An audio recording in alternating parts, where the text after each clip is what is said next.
What I have here is the iGaging 3-in-1 gauge. We can use this for either marking out parallel lines, checking the thickness of timber, marking out widths of timber, or for things like hinges or locks possibly. To turn him on, just flip the main button. A nice large digital readout on here, so very, very easy to read.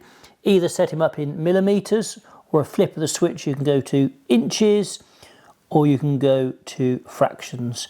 And wherever you are also, you can start and press a 0 at any particular point if you would like to do that. We can set him to 0. This moves up and down, but we can put him on a flat bit of timber, put him down so the stock is level with the timber, make sure this is pushed down, and make sure we then turn him back to a 0 point. He's already zeroed, which is fine. If I wanted to measure the thickness of this piece of timber, put him onto a flat surface, and if we put him past the timber, bring the head down, that will now tell us that that timber is this 9.12 millimeters thick.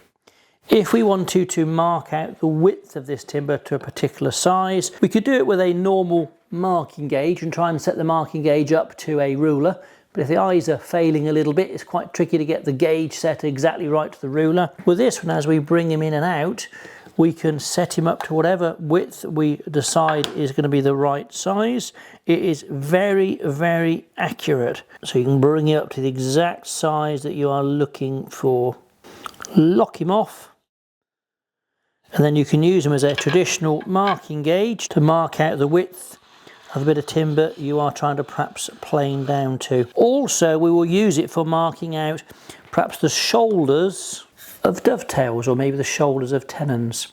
For this, we might want to set this down by the thickness of this piece of timber. So we could either measure the thickness of the piece of timber and then set the gauge up to it, or again, if we get the bit of timber on a flat surface, we can just bring this down so it's against the timber, make sure that one's pushed down and tighten him up. And now that is set for exactly the right thickness, and this will be perfect for actually marking out our shoulder line across. Because it's a round wheel marking gauge, we can either use it for cutting with the grain or for marking out scribing across the grain. If we got him back at our 0 point, we can also then use him to actually measure how deep perhaps that we've done a rebate.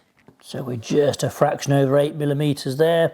We could set him up and mark out shoulders, perhaps on a dovetail. We could mark out the separate half if that were to be a lap dovetail. We could saw and chisel out most of the waste. We could also then use this, if he's locked off, as a very light router plane in the bottom here, just to get that cleaned up nice and clean and flat in the bottom of there, and testing it all the time that you've actually got down to that full depth that you're working at. For our 3-in-1 marking gauge or any of our iGaging products, check us out at woodworkersworkshop.co.uk and look at us on our social media channels and YouTube for our in-depth videos.